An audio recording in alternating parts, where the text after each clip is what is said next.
siempre nos hemos asomado a la figura de la causal de disolución por pérdida y prácticamente se convierte en uno de los principales sí, motivos por los cuales una sociedad entra en una causal de disolución por pérdida. Cuando accede a la concursalidad, obviamente, entonces se le da un beneficio y es enervar esas causales y se le da un tiempo para que precisamente advirtiendo esa gran necesidad y esa situación que se presenta, la pueda enervar y pueda salir de eso.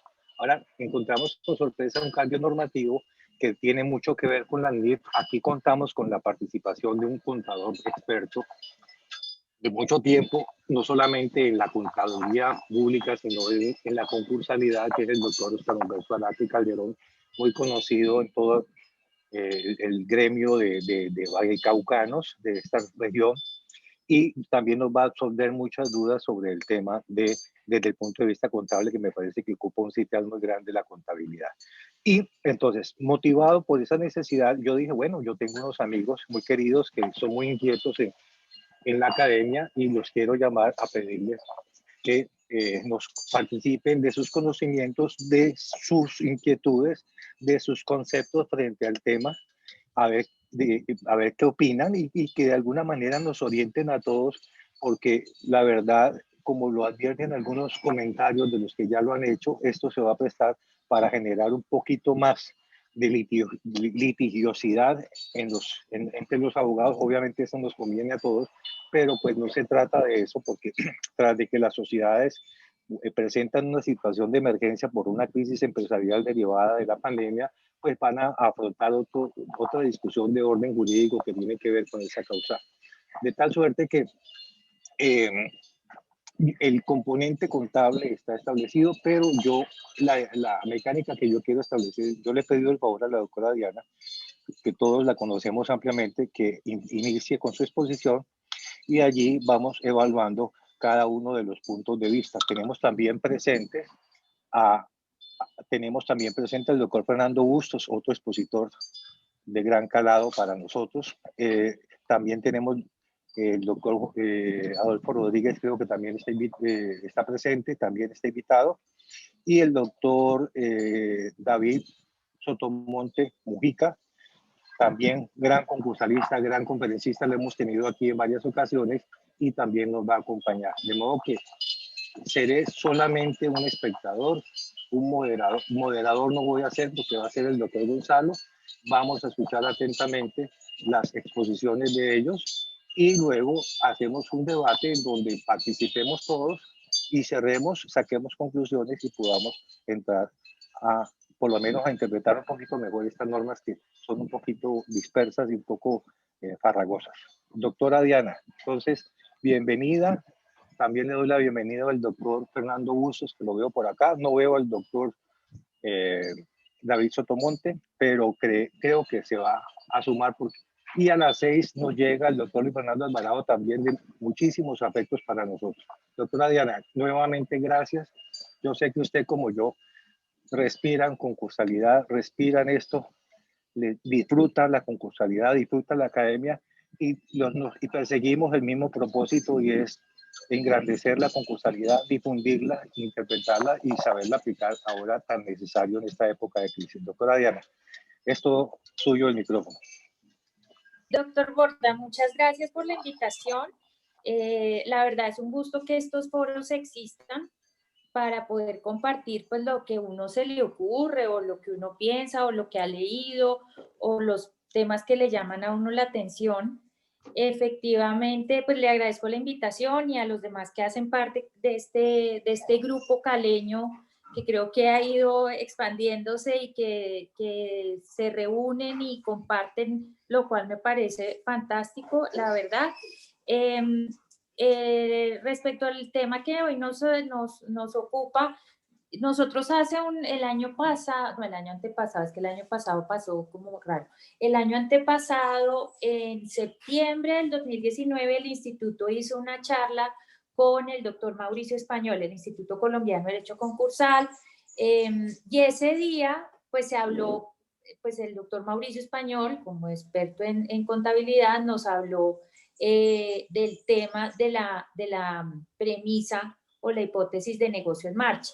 Yo traje, en ese momento nosotros habíamos hecho un análisis en la oficina sobre qué implicaba presentar los estados financieros bajo esa hipótesis, porque obviamente la superintendencia ya lo estaba requiriendo en los casos. Entonces, por eso en ese momento hicimos un trabajo en la oficina, fuimos a la superintendencia, unos de los abogados de la oficina fueron a la superintendencia, averiguaron, y tengo acá una presentación muy cortica que quisiera compartir, que de alguna forma u otra reitera lo que partió el doctor Borda respecto a la nueva causal de disolución.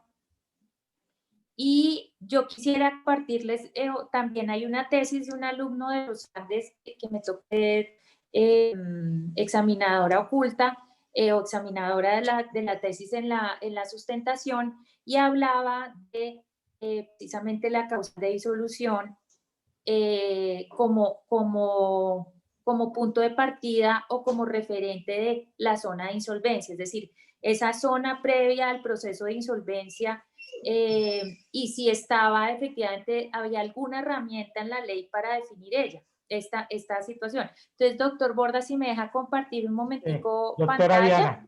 Doctora Diana, ya le habilitamos para compartir. Ah, bueno, listo, gracias. Un segundo que ahora no las encuentro. Fin de la Tranquila. Presentación. Aquí, no, perdón, esto tampoco es. Descartar. Espérenme un segundo, abro las que se dio ahora. Listo. Listo. No sé si ahí lo ven. No, todavía no, doctora. No, bueno, No, todavía un no. segundo. Estoy aquí abriendo esto, ya aquí tengo el otro listo, desde el inicio. ¿Ahí ya se ve o no? No, señora. Si quiere puede... Ya, espérenme un segundo, es que esto a veces lo atropella. Lo atropella la tecnología. Ya. Esa transmisión. Un segundo. Ya superamos las 62 personas. Ya se está empezando a ver, doctor. Ahora sí, doctora Diana, está el documento. Listo. Aquí esto es un resumen de la presentación que con mucho gusto también las podemos compartir. En su momento la compartimos en Encuentra. De pronto, no sé si la tienen o no, con mucho gusto la compartimos. Entonces, el tema de la hipótesis de la empresa de negocio en marcha, aquí tenemos el resumen de la normatividad que habla sobre este supuesto. El doctor Borda nos había compartido también un resumen, y aquí encontramos la ley 2069-2020, que es la ley de emprendimiento en la que se modifica el presupuesto y a presupuesto de causal de disolución al eliminar o derogar los artículos del Código de Comercio y de la ley 1258, y que a su vez, según el concepto que nos compartió el doctor Borda, se entiende suspendida por cuenta del decreto 560 y 772, pues se vuelve tema fundamental. En cuanto a la hipótesis del negocio en marcha, en el decreto 2420 se dice que ahí lo importante es que una entidad cuenta con la capacidad de continuar sus operaciones durante un futuro predecible sin necesidad de ser liquidada o de cesar en sus operaciones, y por lo tanto sus activos y pasivos son reconocidos sobre la base de que los activos serán realizados y los pasivos cancelados en el curso normal de las operaciones comerciales. Se habla de negocio en marcha también cuando la entidad tiene los recursos necesarios para cumplir sus obligaciones. Se presume que la entidad prepara sus estados financieros como una entidad que cumple con la hipótesis de negocio en marcha, y en estos casos la entidad aplicará los principios contables. Por eso se vuelve tan relevante la tarea de los contadores en cómo reflejar esta hipótesis desde el punto de vista contable.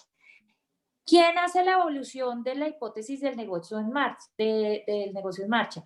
Pues lo tiene que hacer el órgano administrativo, y tenemos la lista que trae la ley 222 del 95, que dice quiénes son los administradores. Entonces serían, si existe una junta, serán los miembros de junta directiva, el gerente o representante legal, son los que deben evaluar esa situación.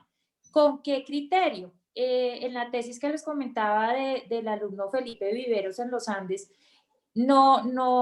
pues bajo el parámetro del comerciante colombiano o del administrador conforme a nuestras normas, ese es el buen hombre de negocios que actúa de forma leal y de buena fe. Y debe hacer esta evaluación para poder transmitir, para poder informar a la Asamblea General de Accionistas, si es del caso, pues creería yo que es del caso, sobre la situación. Se debe tener en cuenta toda la información disponible sobre el futuro, es decir, por lo menos los 12 meses siguientes a partir del final del periodo sobre el que se informa. Y aquí hay unos supuestos, y es que si tiene un historial de operación rentable y pronto acceso a recursos financieros, pues se puede concluir que la utilización de la hipótesis del negocio en marcha es apropiada sin realizar un análisis detallado. Aquí hay otras, cuando la administración de la entidad, al realizar la evaluación, la existencia de incertidumbres importantes relativas a eventos o condiciones que van a aportar dudas significativas sobre la posibilidad de que la entidad siga funcionando normalmente, procederá a revelarlas en los estados financieros. ¿Quiénes son las zonas que están sujetas del ámbito de aplicación de esta norma? Son las personas naturales obligadas a llevar contabilidad, son los comerciantes de conformidad con el artículo 19 del Código de Comercio, las personas jurídicas obligadas a llevar contabilidad, los contadores públicos que tienen que pues, aplicar estos conceptos en las contabilidades que llevan, los funcionarios y personas encargadas de la preparación de estados financieros y otra información financiera, las personas naturales o jurídicas que sin estar obligados a llevar contabilidad pretendan hacerla valer, pues porque llevan una contabilidad aunque no están obligados, e incluye entidades sin ánimo de lucro y entidades financieras. En cuanto a los ámbitos de aplicación, encontramos la liquidación voluntaria privada, la liquidación por apertura del proceso liquidatorio judicial, liquidación forzosa administrativa, sistema financiero, liquidación por adjudicación, liquidación judicial, medidas de intervención estatal, liquidación de contratos de colaboración, cuentas en participación y otros, eso va arriba, y liquidación por otras situaciones previstas en la ley o en los estatutos de la entidad. ¿Qué factores pueden generar dudas sobre la presunción del negocio en marcha? Desde el punto de vista podemos hablar de tres, desde el punto de vista financiero, operacional, legales y otros. Desde el punto de vista financiero, podemos decir que una posición patrimonial neta, negativa o capital de trabajo negativo, préstamos a plazo fijo próximos a vencer sin perspectivas realistas de reembolso o renovación, dependencia excesiva de préstamos a corto plazo para financiar activos a largo plazo, indicios de retirada de apoyo financiero por los acreedores, atrasos en pagos de dividendos, cambio en la forma de pago de las transacciones con proveedores, pasando del pago a crédito al pago al contado, operacionales, la intención de la dirección de liquidar la entidad o cesar sus actividades, la salida de miembros claves de la dirección sin sustitución, la pérdida de un mercado importante de uno o varios clientes, escasez de suministros importantes. Y legales, procedimientos legales o administrativos, clientes contra la entidad que esperar podrían dar lugar a reclamaciones y el cese de actividades y que no se tenga certidumbre sobre este inicio. Creo que si uno piensa en si la obligación es la de formular mis estados financieros para ver si estoy bajo la hipótesis de negocio en marcha, creo yo que pues esto ya estaba incorporado en la norma. Ahora el convertirlo en la premisa de la causal de disolución, que podría ser la causal de disolución más importante o la más nombrada, que es al derogar el de pérdida por convertir en el supuesto de negocio en marcha. Y aquí se presenta un tema, y es, yo no sé si ustedes vieron el caso de Avantel, y que el primer día de la audiencia, un apoderado de uno de los incumbentes, es decir, de los competidores de Avantel, presentó una solicitud de revocatoria del auto admisorio, invocando efectivamente que la sociedad estaba en curso en causal de disolución desde hacía más de 5 años y que según él no había enervado la causal o que el plazo para enervarla se le había vencido. Entonces, lo que a mí se me ocurre preguntar, o lo que se me ocurre y después de leer el texto que compartió el doctor Borda, es, vamos a estar en la misma situación, es decir, vamos a tener el término para enervar la causal y debemos entender que el término, esos 18 meses que están desde la ley 1429, es un término para tomar las decisiones para solucionar los problemas que tiene la compañía. Yo creo que esta causal de no cumplir la hipótesis de negocio en marcha es mucho más amplia y cubre más escenarios y quizás obliga a los administradores realmente a prever el futuro de la compañía y no simplemente referirse a la relación pérdidas, capital, patrimonio de una sociedad. Esto hace que la diligencia del administrador debe ser mayor. Por eso, ¿quién es el que debe reportar o no? ¿Quién debe verificar si se está cumpliendo o no la hipótesis del negocio en marcha? Es la administración. Cuando ya deja de ser un tema puntual de comparación numérica, sino que es la verificación de si esta empresa tiene futuro. Me acuerdo que en el caso de Avantel, inclusive salió un artículo periodístico, bueno, no periodístico, sino un artículo de opinión en La República, que hablaba que la superintendencia había confirmado un acuerdo de una empresa que no era viable. Basado exactamente en que si bien se habían tomado las medidas año por año y eso se reflejaba en los estados financieros, pues nunca se había superado la causal numérica, desde el punto de vista numérico. Entonces, obviamente, si uno tiene una causal más amplia que esa, que la histórica, de la disolución por pérdidas, pues eso obliga a los administradores a ser mucho más diligentes y quizás se convierta también en algo que me llama la atención y es la posición de la superintendencia en las acciones revocatorias. Yo no sé si ustedes tuvieron la posibilidad de ver la sentencia o la audiencia del fallo de la Polar, donde la superintendencia de sociedades advierte de alguna forma u otra, y no sé si la pueda compartir acá, que yo la tengo acá la sentencia. Un segundo, para resaltar, qué pena. ¿Si están viendo? No. Qué pena. Ahí estamos viendo el cuaderno, doctora. Bueno, espérenme, yo voy a poner las... Sí, lo estamos viendo. Lo estamos viendo. Perfecto. La audiencia de la Polar, que es lo que les quiero compartir sobre ese deber, eso que debe hacer o no el administrador en las etapas previas a la insolvencia. Entonces, la superintendencia enumera el listado de requisitos y aquí nos habla la superintendencia de esto.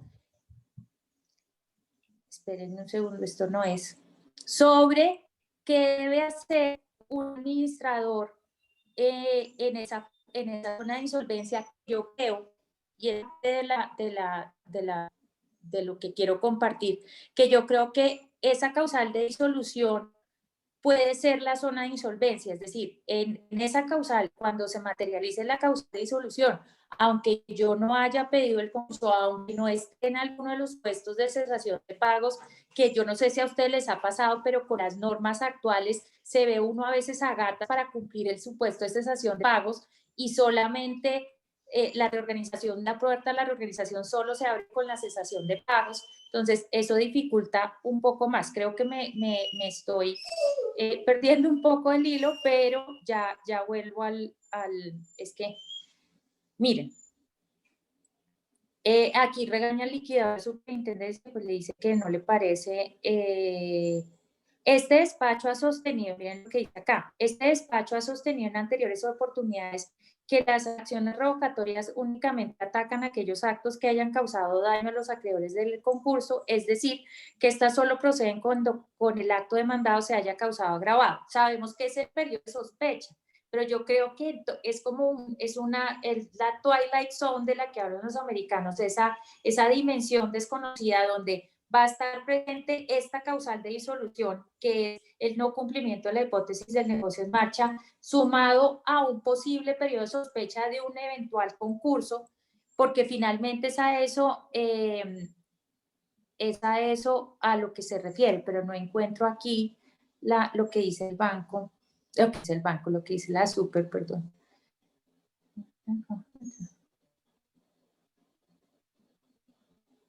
Lo que dice la superintendencia y cita esta otra jurisprudencia de Perfotec es que aquí lo que dice la superintendencia, así las cosas en relación con el contrato mencionado eran unos acuerdos en los que, por ejemplo, se le devolvía a Toto el material. Así las cosas en relación con el contrato mencionado, las daciones en pago, los acreedores en algunos eventos recibieron la devolución de sus propias mercancías o las tarjetas gift card. Lo anterior no es indicativo de tomar ventaja frente a la deudora y en desmedro de los demás acreedores. Además, el despacho no puede conocer que estamos hablando de comerciantes que en el giro ordinario de sus negocios están entregando mercancías y recibiendo pagos, por lo cual sería extraño esperar que los comerciantes en el giro ordinario de sus negocios no participen en este tipo de transacciones. Entonces, como para recapitular, la nueva causal de disolución creo que es mucho más amplia que la numérica. Yo creo que en eso podemos coincidir todos. Segundo, que esta causal implica que los administradores van a tener que ser mucho más diligentes, porque recordemos que la sanción que tiene el estar, como decía el Código de Comercio, estar incurso en la causal y no informar a la asamblea, y la restricción en la conducta. Le dice, oiga, usted solamente puede hacer lo que necesita en ese momento, no se puede hacer, no se puede poner a explotar como si no hubiera pasado nada o como si la situación de la compañía fuera normal. Entonces, ese es el segundo punto. El tercer punto, creo que esta causal de disolución, permítanme un segundo, por favor. Esta causal de disolución, el tercer punto es que esa causal de disolución va a implicar o no va a implicar que la responsabilidad del administrador, como está vista en la causal de disolución por pérdidas, es decir, si no informaba a la asamblea y si continuaba realizando actos, podría llegar a responder. Lo otro es el supuesto, la hipótesis de negocio en marcha.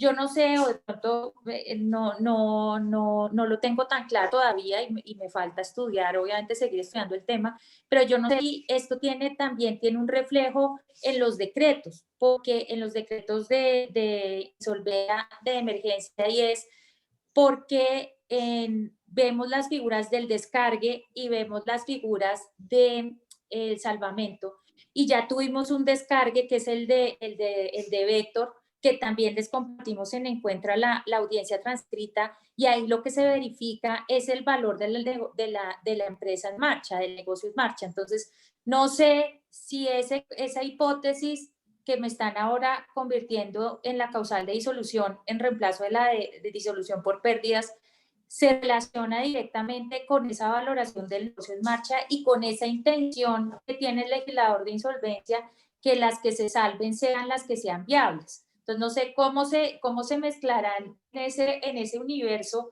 todas estas ideas que me surgen al ver la nueva normatividad. Volviendo a la presentación, aquí vemos algunos factores que pueden generar dudas. Hablando de Avantel, una de las dudas que se planteaban en la audiencia era que la compañía no era viable. Porque a pesar de haber tomado las decisiones durante los 5 años que estuvo en causal de disolución, nunca la pudo sanear. Pero si uno deja de mirar esa causal y se pasa a esta, uno dice, no, la empresa es viable así, sin necesidad de tener ese requisito numérico de la causal de disolución. Tenemos la norma internacional 570 que vuelve y juega el tema contable, el tema de la información, el tema del alcance de la información, y en eso la Superintendencia de Sociedades, ahora con el tema de que no hace auditoría contable, uno podría decir que ya no va a tener en cuenta esto, o no va a pedir ese ampliar las revelaciones, que era, por ejemplo, una de las causas comunes de rechazo en las solicitudes de reorganización. Este es un principio de revelación, esa letra está muy chiquita, pero lo cierto acá es que la idea es que se debe preparar la información para que dé realmente sea suficiente la información y como mínimo una entidad revelará todo lo siguiente, pues toda esta información cuando prepare estados financieros usando la base contable de valor neto de liquidación. En cuanto a la causal de disolución de la ley 2069-2000, entonces dice, se constituye por el no cumplimiento de la hipótesis de negocio en marcha. No deben iniciar nuevas operaciones, que era lo que yo estaba diciendo, los administradores sociales deben abstenerse de iniciar nuevas operaciones, igual que venía con atada la causal de disolución por pérdidas distintas al giro ordinario de los negocios, y no hacerlo puede conllevar responsabilidad solidaria por los perjuicios que se causen a los asociados o terceros. Se convocará inmediatamente una asamblea general de accionistas o junta de socios para informar la situación con su respectiva documentación y pues hay unas derogaciones. Entonces ahí, no sé, la pregunta que yo dejaría es, ¿esto le cambia el grado de diligencia con el que debe actuar un administrador cuando ya no tiene el semáforo en rojo? Es decir, el semáforo ya no se va a poner en rojo por las pérdidas. Tiene que hacer un análisis mayor y más profundo para saber e ir de la mano con el contador, y si hay revisor fiscal, pues el revisor fiscal también tendrá que dictaminar si es acertado o no la forma en que se revela la hipótesis de negocio en marcha en el caso de las personas obligadas a ello. Entonces, pues esas serían como mis apuntes. Yo sé que es un poco salpimentado, pero es que veo que la causal no solamente se puede mirar como la causal de disolución, sino también, como les decía en la tesis del alumno de los Andes, como un parámetro para delimitar la zona de insolvencia. Es decir, cuando yo ya no esté, cuando la situación ya no se cumpla la hipótesis del negocio en marcha, esto es igual a que debo denunciar, como estaba en el artículo 19, la cesación de pagos o solicitar la liquidación. Vamos a llegar, no sé, como los españoles, a obligar a acudir al concurso cuando se verifique el no cumplimiento de la hipótesis de negocio en marcha. Entonces, pues serían muchas ideas sobre este tópico y le doy la palabra a los demás. Doctor Borda.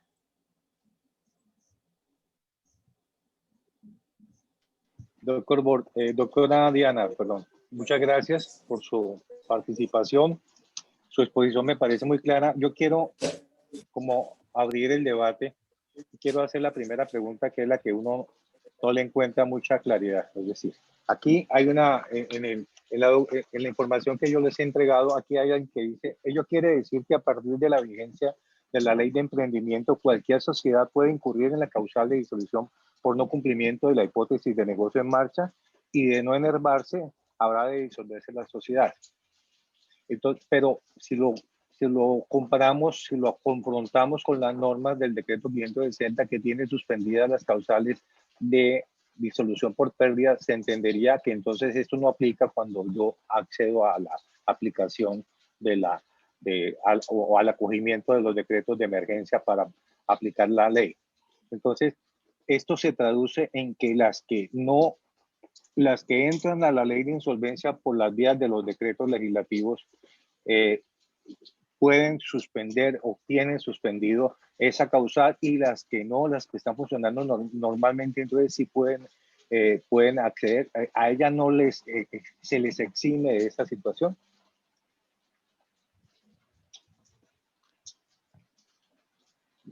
Ay, la doctora se nos fue. No. Está cerrado el micrófono, doctora Diana. Doctor Borda, sí, qué pena, qué pena, no le oí bien, no tenía muy bien la señal. Qué pena.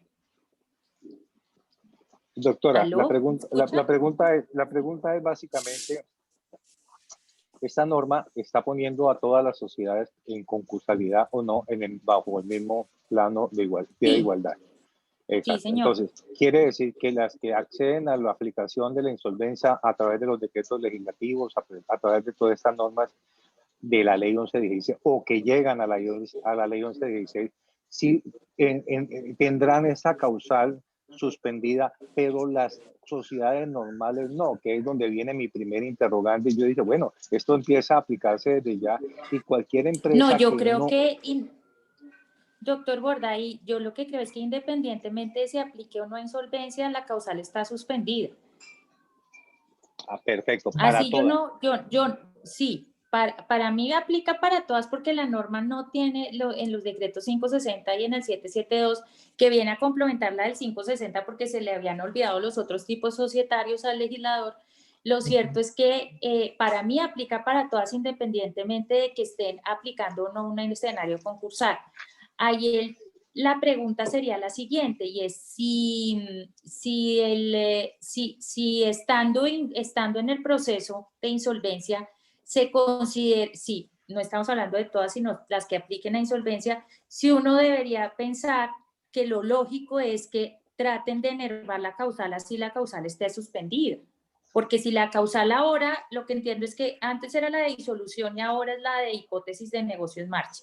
Están suspendidas, pero entonces, ¿por qué? Para que no haya disoluciones y por ende liquidaciones, como tratando de que se le baje la fiebre al paciente y no obligarlo a hospitalizarse, sino bajar la temperatura, y por eso dice la causal está suspendida. Pero yo no creería que un empresario coherente y un empresario diligente, si sabe que está bajo el supuesto, ya no el de las pérdidas, sino el de que no cumple la hipótesis de negocio en marcha, y así los acreedores le voten, porque ahí viene el tema de que lo que ha dicho la superintendencia, si los acreedores le creen que son los que al votar aceptan su viabilidad o confían en su viabilidad, yo no creería que un empresario de buena fe y diligente pudiera no tratar de solucionar esa causal, así se llame, ahora sea la hipótesis, el no cumplimiento de la hipótesis del negocio en marcha. Perfecto. Le damos la bienvenida. Le doy la bienvenida al doctor Fernando Bustos, de nuestros panelistas, y quisiera como referirme a la misma pregunta, doctor. No sé si ya escuchó la exposición de la doctora Diana. Si desea complementar la información, ampliarla o u oponerse. Doctora Ángela, tiene le damos el uso de la palabra para que, por favor. Básicamente yo tengo esa duda porque, como le decía, yo acabo, entre los tantos comentarios y las publicaciones que hay, se sugiere de que esta norma aplica, se suspende para las que se acogen a la insolvencia, pero en las sociedades normales sí les afecta la causal. Es decir, que en cualquier momento la sociedad que no esté bajo la protección de la ley 1116 o los decretos legislativos que la conducen a lo mismo, pueden incurrir en esta causal, porque da la impresión de que no puede ser así. Dice la doctora Diana que no es así, que está suspendida para todos. La pregunta es que uno hace, entonces, ¿para qué la sacaron? Si entra suspendida para todo el mundo, ¿para qué existe la norma? ¿Entiendes? Entonces es como la pregunta. Listo, Luis Fernando, muchas gracias y muy buenas tardes a todos. Un gusto verlos nuevamente. Gracias, doctor Fernando. Para referirme al tema, pues son varias cosas.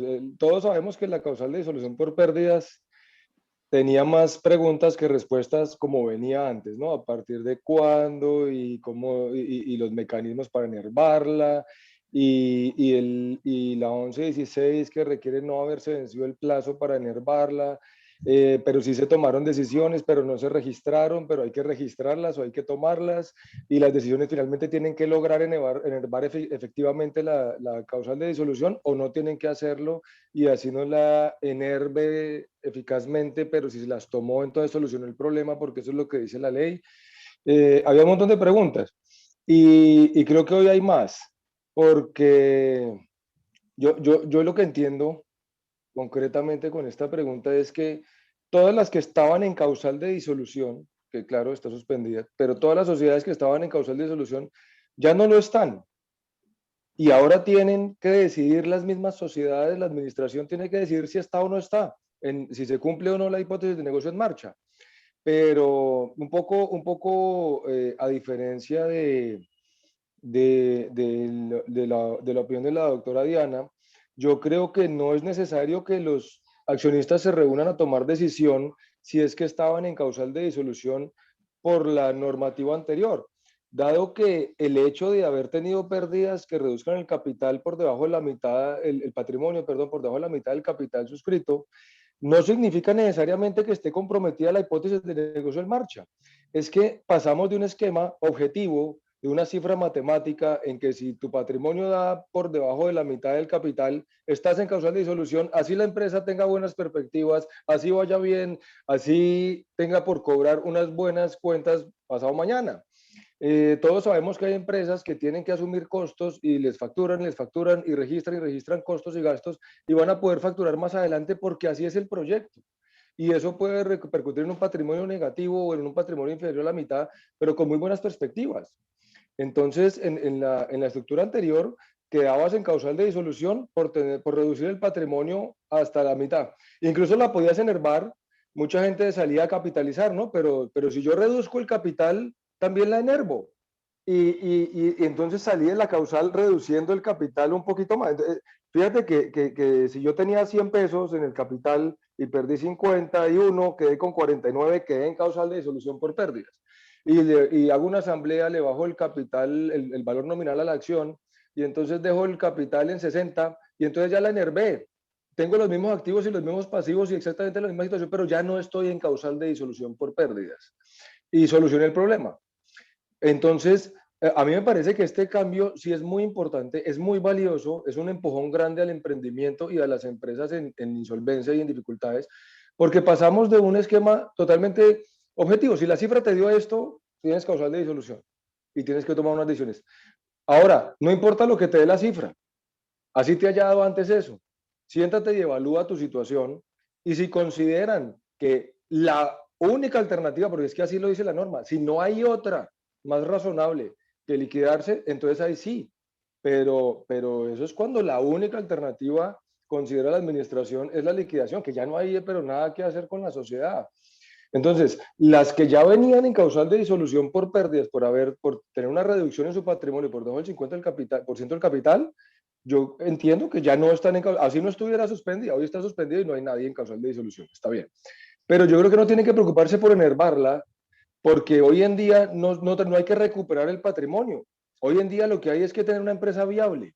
Y a eso es que se tienen que reunir los accionistas, a decidir cómo vamos a hacer para tener una empresa viable en el futuro, cómo vamos a financiar la deuda, cómo vamos a sustituir financiadores o a conseguir nuevos, etcétera. Pero nada tiene que ver con la cifra. Puedes tener patrimonio negativo y una hipótesis de negocio en marcha perfectamente viable, mientras lo logres sustentar.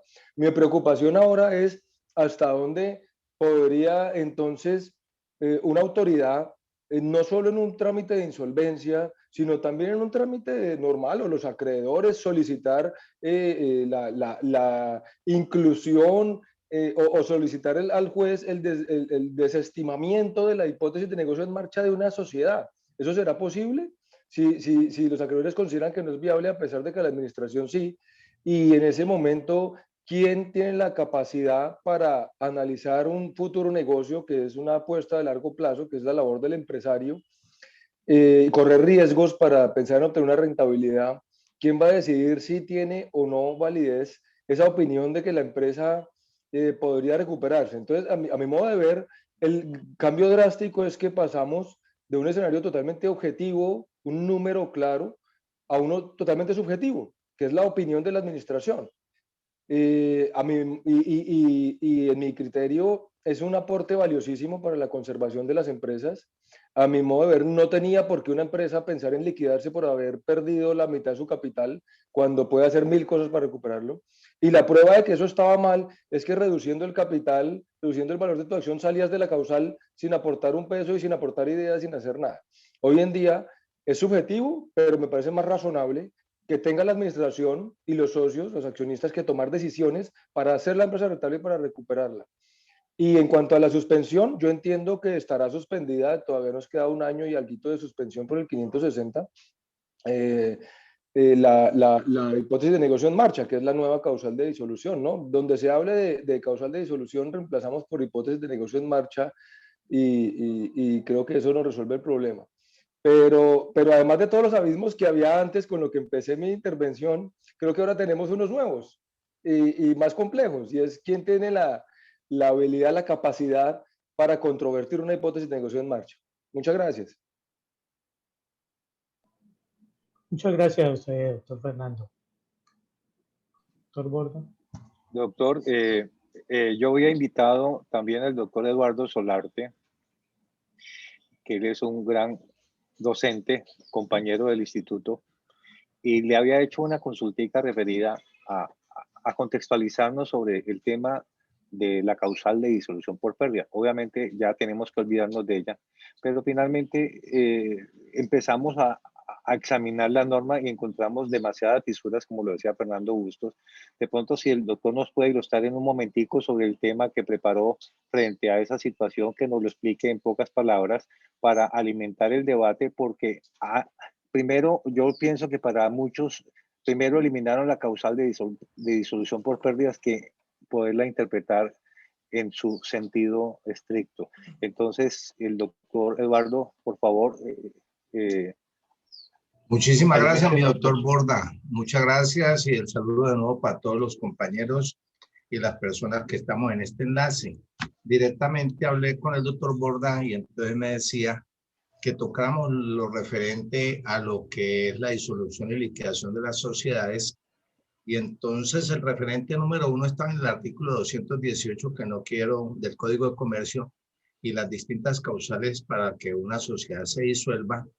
Pero le decía que yo tenía una información directamente de la superintendencia tratándose de las sociedades anónimas y en el oficio 220 del 15 de marzo del 2019 se le hace una pregunta a la superintendencia, pero pues voy a hablar directamente de la disolución por causas dadas cuando lo decía el doctor que me antecedió, habla del 50% de la pérdida de un capital, del patrimonio sobre un capital social.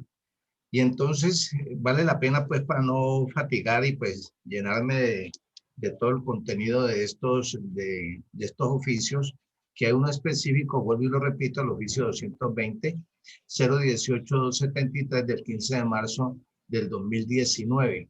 Autorizaciones cuando se presentan pérdidas en una sociedad que reduzcan el patrimonio neto de la misma por debajo del 50% del capital suscrito. Todavía para ese momento no teníamos referencia a la pandemia y ya directamente con los decretos leyes, que a lo que yo le decía al doctor Borda, tenemos un oficio que es el 220-14-23-84 del 31 de julio del 2020, caso específico, relación a aspectos con el decreto legislativo 560 del 2020, precisamente determinado totalmente a lo que es la suspensión de la causal de disolución por pérdidas, y después en el oficio 220 162382 del 18 de agosto del 2020 van concretamente a lo que dispone el decreto 772 de 2020.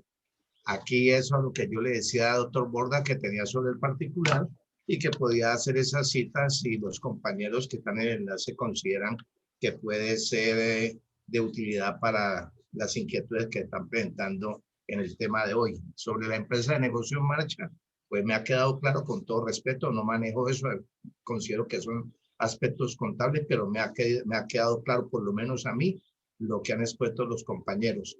Eso es lo que yo quería decirle, doctor Borda, que tenía pues como para información a todos los compañeros. Gracias, doctor Eduardo.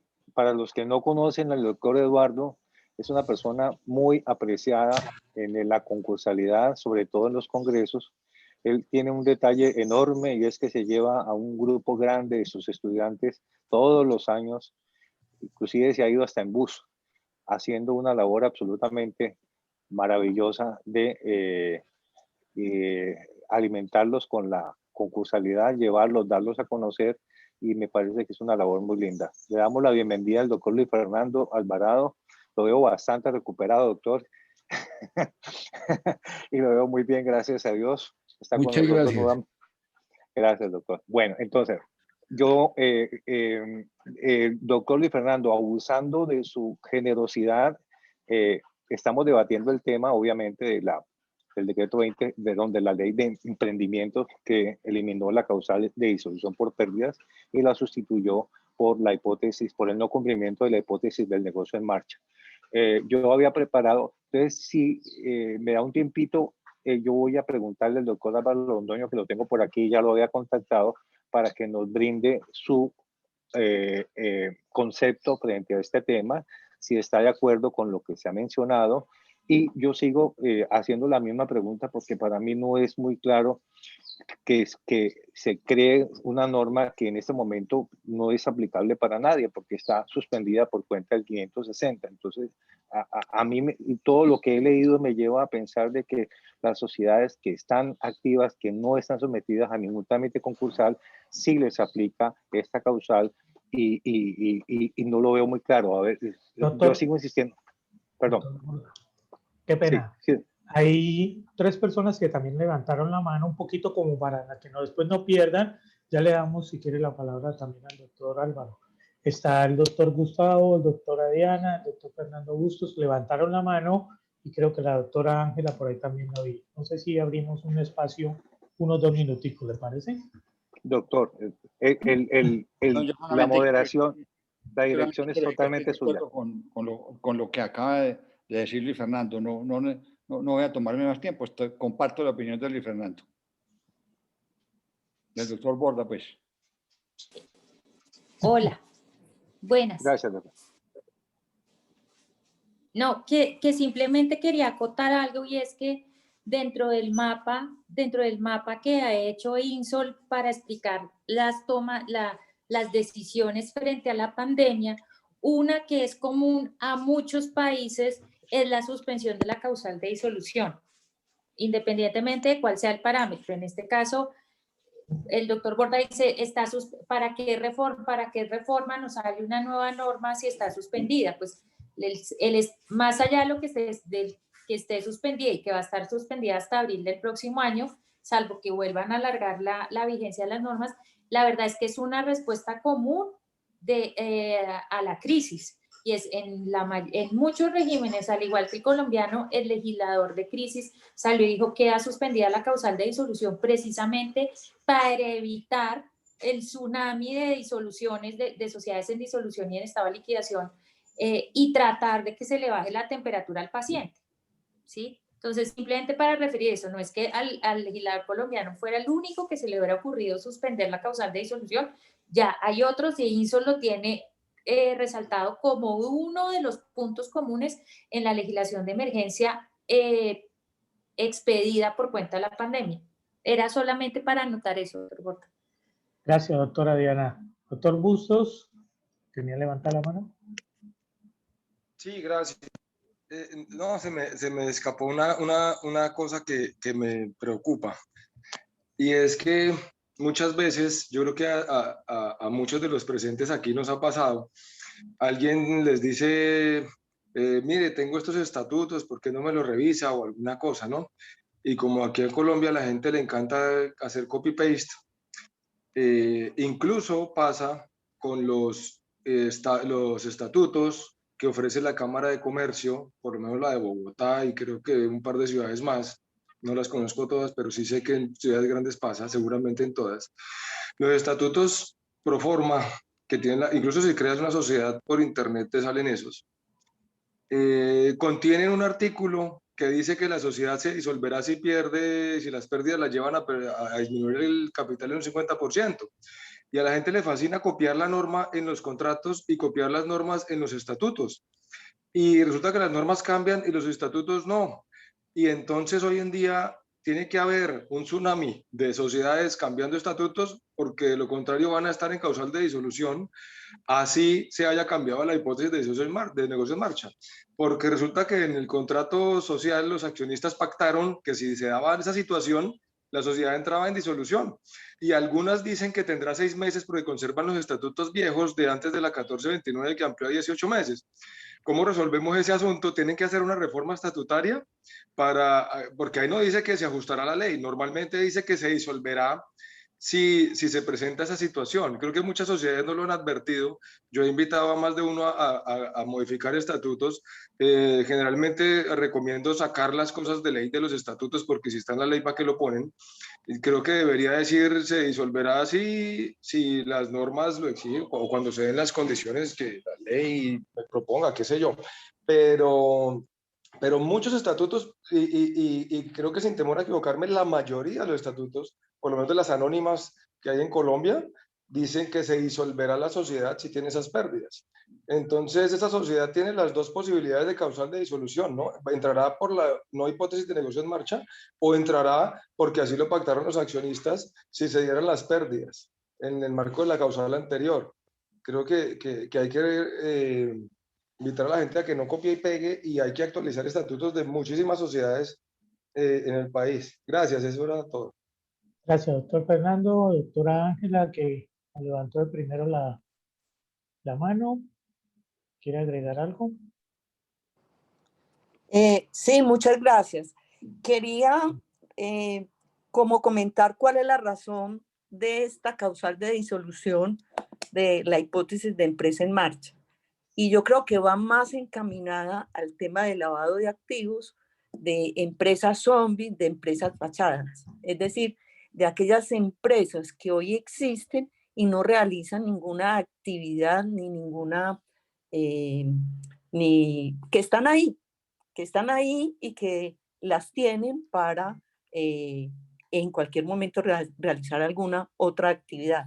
Creo que la razón de ser de esa norma va más encaminada a esa razón. ¿Qué es lo importante? Causales de disoluciones, pues ahí están para enervarlas. ¿Y qué le está diciendo a los administradores? Oiga, mínimo, enerve la causal. ¿Para qué tiene la sociedad? La sociedad la debe tener para que desarrolle un objeto social. Si usted no tiene una empresa que esté desarrollando una actividad, ojo, está en causal de disolución y va a tener una sanción. Ahora, ¿eso obliga a entrar en insolvencia? Yo creo que no. Yo creo que es una causal muy independiente. ¿Cuándo entraríamos en insolvencia? ¿Cierto? Cuando, dependiendo del el concurso que queramos elevar en la superintendencia, por decirlo así, si es un proceso de liquidación o un proceso recuperatorio, y entonces, obviamente, si voy para una reorganización o cualquier acuerdo recuperatorio, tengo que tener una empresa en marcha. Entonces, ¿qué nos está poniendo aquí la norma? Yo creo que aquí la norma lo que nos está diciendo es, bueno, señores, certifique que usted opera una empresa que está desarrollando su actividad y que el tema va más encaminado por el lavado de activos, por el tema de las empresas fachada, que hay un número importante de empresas fachadas. Ahora, si miramos la fusión impropia del artículo 180, el hecho que estemos en una causal de disolución no impide, por ejemplo, que esa empresa se fusione con otra. Habrá que cumplir otros requisitos. Entonces yo pienso que no la podemos mirar en, pues digámoslo, no solo bajo el tema de la insolvencia, sino de la manera en que ese empresario deba resolver su causal de disolución. Ahora, hay empresas que no están en marcha y no tienen pasivos. Entonces uno diría, ¿qué proceso de insolvencia le voy a dar? ¿Cierto? Y es una inquietud que quiero generar. Entonces, yo pienso que el fondo de esta causal va para allá. El tema de la causal de disolución por pérdidas, no recuerdo, pero entiendo que hay una norma que ya salió un proyecto de ley donde la va a eliminar del todo. O sea, ya no importa la causal de disolución por pérdidas que quedó suspendida con los decretos, sino que es una norma que va a salir del contexto societario.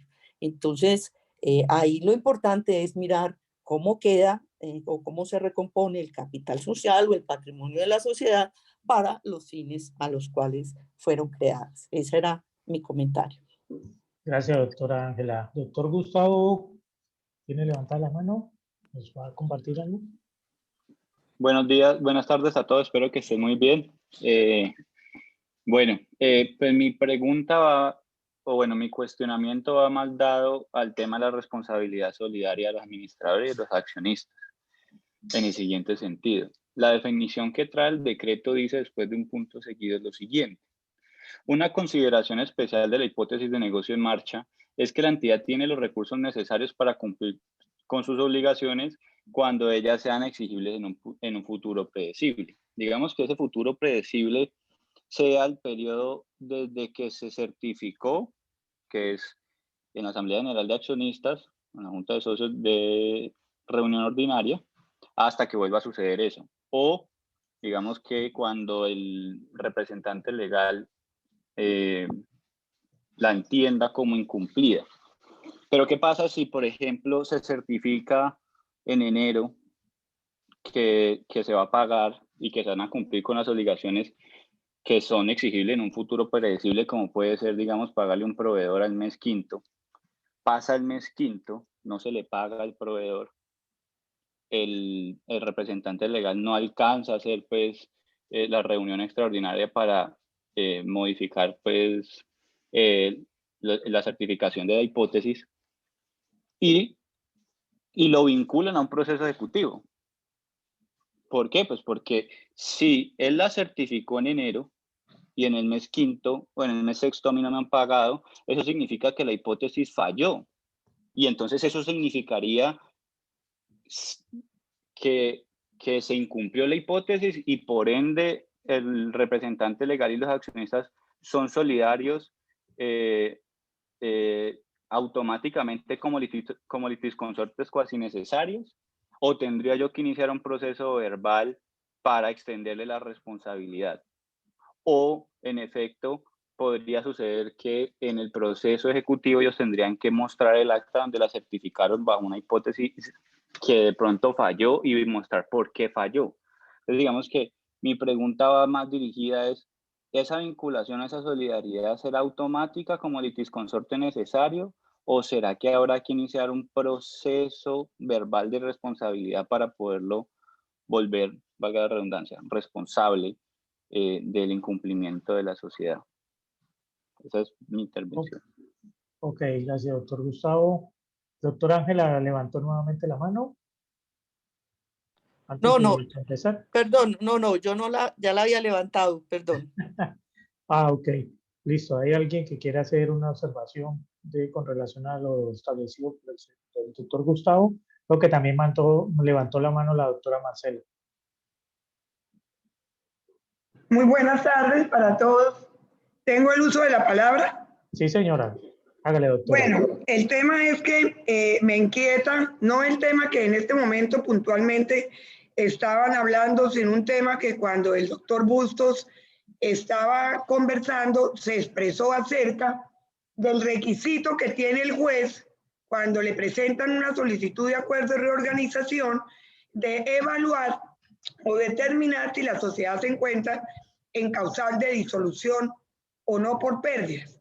En este momento, pues está suspendida, digamos, la causal de disolución, pero digamos, esta ley que va a tener vigencias a futuro, una vez el decreto reglamentario, el pedido, el decreto 560 ya no tenga aplicabilidad y se reviva la causal de disolución por pérdidas, me pregunto yo hasta qué punto el juez del concurso, en un momento determinado, cuando tenga el flujo de caja, el plan de negocios, que muchas veces fueron argumentos que se decía y que el juez no podía intrometerse de ninguna manera porque son los acreedores los que le dan el voto al deudor. Si pero había una causal que era objetiva y era las pérdidas y se podía determinar y se decía, pasaron 18 meses, usted no se pronunció frente a esta causal, luego no puede acceder al acuerdo de reorganización. Pero aquí, siendo la causal tan subjetiva, ¿hasta qué punto puede el juez evaluar? Y la pregunta que por ahí se dio en un momento, los acreedores tendrán entonces el enfrentamiento acreedor y deudor de decir, señor juez, declare, establezca que esa reorganización no la puede usted dar, no la puede admitir, por cuanto la compañía no tiene en este momento el presupuesto de empresa en marcha. Ese es un tema pues, que me preocupa y me gustaría saber el criterio de mis compañeros concursalistas. Gracias. Gracias, doctora Marcela. Antes de darle el uso a la palabra al doctor Martín y al doctor Alvarado que nos están, ¿hay alguno de los Personas que están en el grupo que quiera hacer algún comentario para las observaciones de la doctora Marcela y del doctor Gustavo. Doctor Martín, uso la palabra. Bien, pues, doctor. Bueno, sí, no, muchísimas gracias por darme la palabra. Yo tengo simplemente una postura, y es que en cuanto a la conveniencia de la norma, yo creo que podríamos llegar a decir que para el empresario es una norma mucho más cómoda, mucho más útil y realmente mucho más aplicable a un ámbito empresarial. Digamos, es una norma hecha para el empresario y no tanto hecho para el abogado, y eso me parece genial. Y como empresario creo que es algo muy válido y que aporta mucho. Pero como todo, el problema no se da en la norma, sino en el caso concreto, que ya es lo que en la parte jurídica entramos a ver todos nosotros. Y ahí me asaltan dos dudas fundamentales, y una es la que acaba de decir la doctora Marcela respecto a la interpretación que un funcionario o un operador administrativo o judicial le dé a si se está cumpliendo o configurando la causal de disolución de que trata esta ley, porque cuando estaba en la superintendencia nos tocaba hacer todas esas visitas y hacer los informes que se llevaban a cabo, y ya era un tema de debate en su momento si una sociedad estaba o no ejerciendo el objeto social cuando era una SAS, y se armaba pues unos debates internos sobre si se estaba o no ejerciendo un objeto social, así estuviese explícitamente diciendo que era cualquier actividad lícita.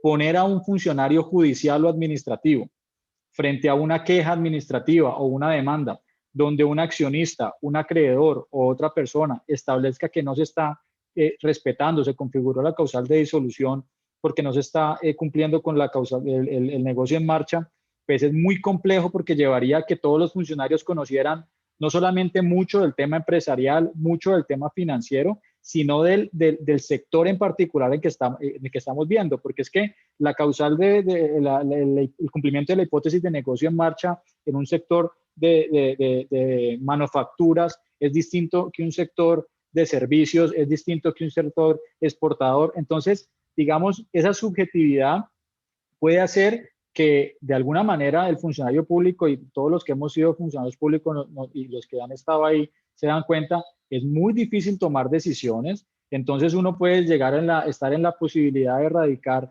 unas demandas o unas quejas o unas situaciones muy bien sustentadas en términos jurídicos, pero que esa parte subjetiva, el operador judicial se vea a gatas para poder acoger o no los argumentos, y tendrá que acudir, no sé si a unos peritos que se tendrán que volver mucho más especializados, y ya los peritos no van a ser ni siquiera contadores, sino que podríamos decir que tienen que ser empresarios exitosos que hayan salido de esa situación y sepan si ese negocio es viable o no. Ya no es un tema financiero que podemos revisar simplemente con cifras, sino es un tema de conocimiento del sector. Entonces, eso me parece que lo hace muy complicado, y comparto la preocupación de la doctora Marcela. Y segundo, es el tema de la responsabilidad de los accionistas en este caso, porque es que hablamos mucho de la responsabilidad de los administradores, y digamos que es claro cuando no convoca, cuando no realiza, cuando no hace, digamos, las alarmas, o cuando no hace que las sociedades o los socios tomen decisiones,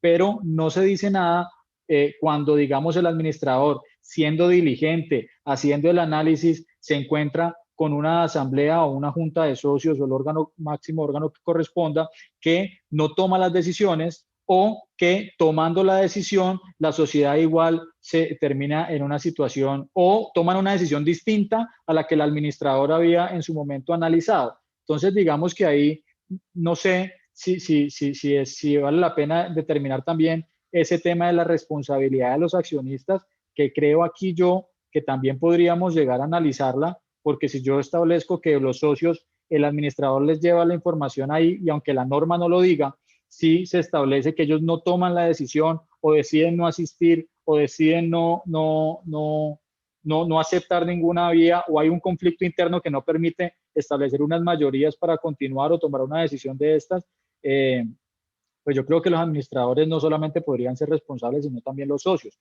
que eso es lo que realmente me preocupa. Entonces, básicamente, como norma me parece muy buena, me gusta mucho en el ámbito empresarial, pero creo que en la práctica va a ser muy difícil su aplicación, tanto por el operador judicial administrativo, de establecer si la decisión que se tomó era o no, o si hay o no una decisión correcta que permita hacer una corrección judicial o administrativa. Y segundo, si el accionista pueda llegar a ser responsable también solidariamente, y aunque la norma no lo establece de manera directa, pues la omisión de este yo creo que sí nos podría llevar a establecer que si el administrador es responsable, ¿por qué no quien tiene el deber inicial de tomar la decisión? Esa es como la postura. Gracias, doctor Martín. Doctor Borda, tiene el uso de la palabra. Por ahí también levantó el doctor Busto. Está entre los panelistas. Gracias, doctor Gonzalo. Tenemos presente, la verdad es que estamos absolutamente maravillados con los personajes tan importantes, tan notables que hay aquí. Creo que son todos los que están presentes.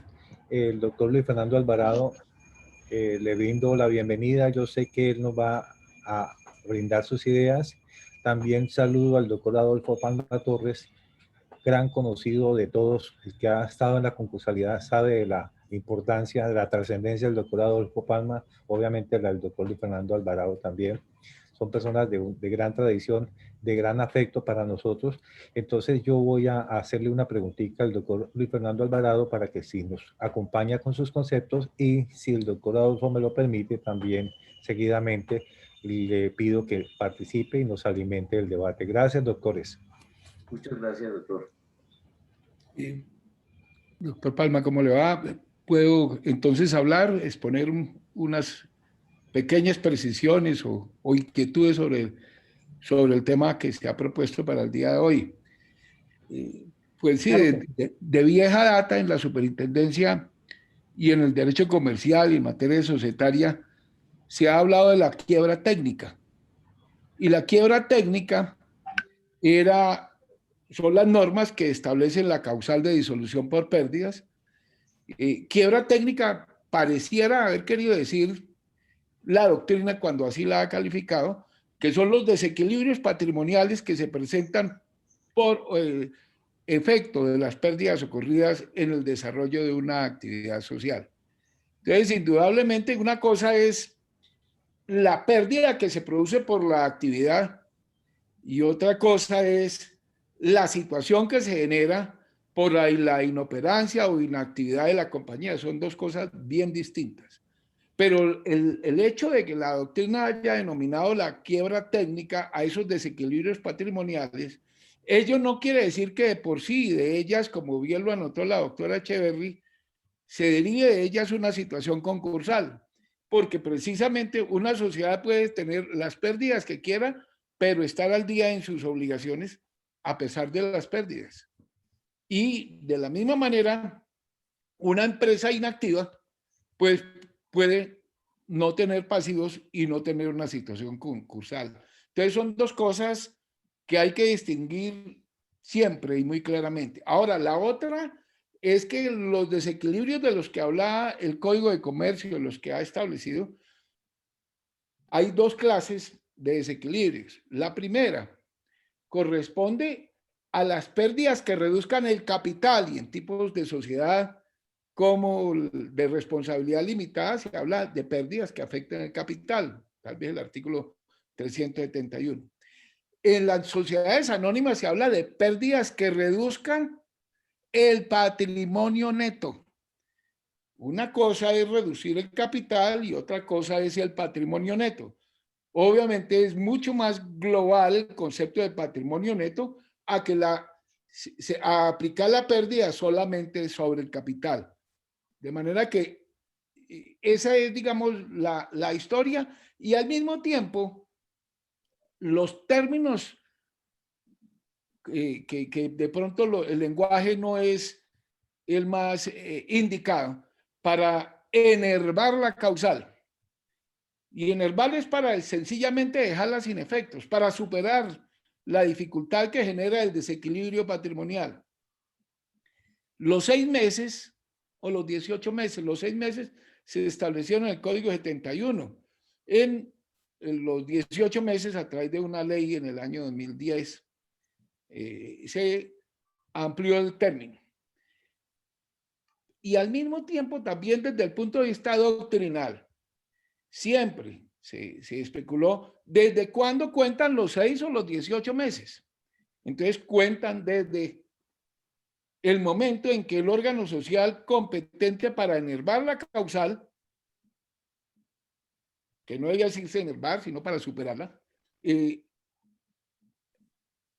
órgano competente para tomar la medida, pues lo conoce. Entonces, eran y son muy frecuentes los casos en donde sencillamente es mejor no reunir la asamblea para que no empiecen a contar ese término, o si se reúne la asamblea no se informa para haber prorrogado en forma artificial la vida de una sociedad que ya desde el punto de vista de equilibrio patrimonial debía desaparecer porque podría ser una amenaza para los derechos de terceros en la medida en que no es muy responsable a conciencia de una pérdida, pues seguir operando cuando esas pérdidas son ya de tal magnitud que por lo menos desde el punto de vista contable y financiero se ve imposibilidad que la empresa siga operando sin afectar los derechos de terceros. En el fondo, la ley está protegiendo con estas causales son los derechos de terceros, antes que se perjudiquen o antes que se afecten más esos derechos de terceros, pero no siempre se genera de ellas una situación de insolvencia, que dicho sea de paso, esa es otra malformación que tenemos en la forma de denominar las cosas. Desde el punto de vista financiero, una cosa es la iliquidez y otra cosa es la insolvencia. Pero nosotros, por esas traducciones que copiamos, sencillamente llegamos a no distinguir entre la insolvencia y la iliquidez porque todos lo llamamos insolvencia. El decreto 560 de emergencia económica y social, pues evidentemente trata de responder en un momento de mucha angustia, de mucha expectativa, de natural zozobra, tanto de la autoridad gubernamental como del país y del mundo. Entonces, decidieron no, lo mejor necesitamos ser las empresas. Mientras las habíamos sometido a todas ellas al tsunami del neoliberalismo y habíamos acabado con el sector productivo, o habíamos permitido que se acabara con muchas fuentes de producción y empleo, entonces ya la pandemia nos obliga a pensar en la necesidad de conservar esas fuentes de empleo y entonces se expide el decreto 560 suspendiendo la causal de disolución por pérdidas por 10 años, sin que ello signifique nada distinto de mantener la posibilidad de que la empresa siga con la eventual actividad para poder llegar a no dar por sentado que debe terminar su vida jurídica, sino que se debe mantener la esperanza de que ella recupere ese equilibrio y que pudiera recuperar entonces la posibilidad de generar empleo, porque por todas partes se nota la angustia de la pérdida del empleo y el efecto social que puede tener toda esta pandemia que nos ha afectado a todos en cuanto se refiere a la pérdida del empleo y eso todas las semanas, todos los días, el seguimiento al empleo, pues es uno de los parámetros que llevan a determinar la expedición de normas, pero entonces no parece armonizar mucho, eso como un comentario muy respetuoso. El primer afán de que no se disolvieran las empresas, de que no se acabaran, y ahora introducir el concepto que ya existía desde el decreto 2101 de la hipótesis del negocio en marcha, llegando a otra imprecisión conceptual, porque siempre una hipótesis es una suposición. Supongo que. Y de esa suposición, pues llega a alguna conclusión, sea posible o sea imposible. Pero de todas maneras es una suposición. Y eso me recuerda siempre la eterna discusión entre si la empresa es viable o si la empresa no es viable. Pues la vida me ha permitido participar en casos de empresas que todo el país calificaba como inviables y que hoy funcionan. ¿Sí? Acerías Paz del Río, por ejemplo. como empresas que todo el mundo, todo el ámbito económico, y financiero y jurídico calificaban como empresas modelo y que ya no existen. El subjetivismo nos lleva de pronto a cometer algunas imprecisiones. Entonces, la hipótesis de negocio en marcha, desde luego, como bien lo anotaba la doctora Marcela Oliastri, pues tenemos que esperar el decreto reglamentario y a ver cómo se va a aplicar esa hipótesis, que no deja de ser una hipótesis. Y la hipótesis normalmente desde el punto de vista filosófico requiere una demostración. Y esa demostración muy seguramente nos la va a señalar o las pautas del decreto 2101 que ya están establecidas o las normas que va a consagrar la nueva reglamentación. Muy grave también me parece el tema de la responsabilidad, porque de un subjetivismo en la calificación de una situación de una empresa pudieran derivarse gravísimas consecuencias en materia de responsabilidad, que desde luego que estamos expectantes a que el decreto reglamentario nos ayude a despejar, porque es gravísima la responsabilidad que no siempre se aplicaba. El artículo 224 del Código de Comercio decía que desde que se presentaba la causal, si los administradores perseveraban en seguir actuando, pues responderían en forma solidaria y limitada por su patrimonio, y yo no conocí muchos casos en que se haya aplicado esa norma. Entiendo que este foro y este evento pues analice estas situaciones.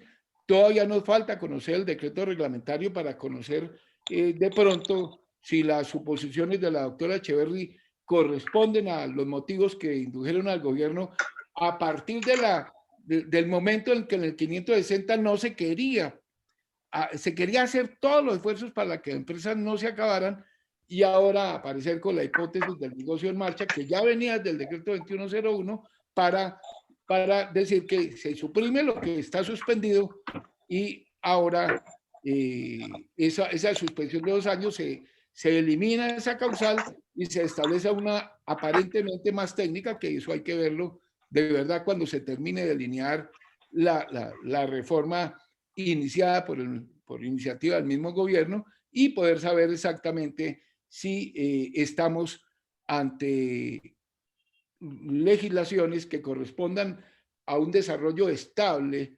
armónico y que ayude a evolucionar a las empresas para un país que antes no le importaban tanto las empresas como ahora sí nos importan, las necesitamos, son absolutamente indispensables para seguir generando empleo y ya hay que rescatarlas de alguna manera, pero entonces esas causales de disolución corresponden a un manejo que a mi modo de ver parece no muy armónico, en lo que corresponde a haber suspendido por 2 años y ahora aparecer reemplazando la causal que es suspendido por una permanente con base en unos criterios que esperamos que no vayan a ser subjetivos, porque mire las consecuencias de responsabilidad que puede traer, así no se conozcan muchos casos en que se haya aplicado la responsabilidad señalada en el artículo 224 del Código de Comercio. Esas son apenas unas inquietudes o apreciaciones muy generales y